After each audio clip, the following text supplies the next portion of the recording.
Papunta nga pala tayo ng shopping center pero napastop ako dito sa road na to para kunan ng video itong mga puno. O, ayan. Yan o. Yellow. At saka meron pa dun. Ayan o. Yung yellow trees. At nandun pa. Haha.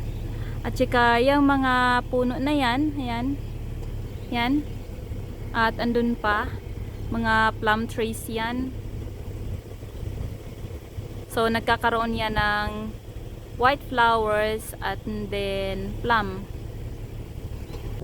So in a week time, babalik tayo sa lugar na to para makita natin kung magbabago pa ba ng kulay ang mga puno na yan, kung magiging more yellow pa ba or kung malalagas na.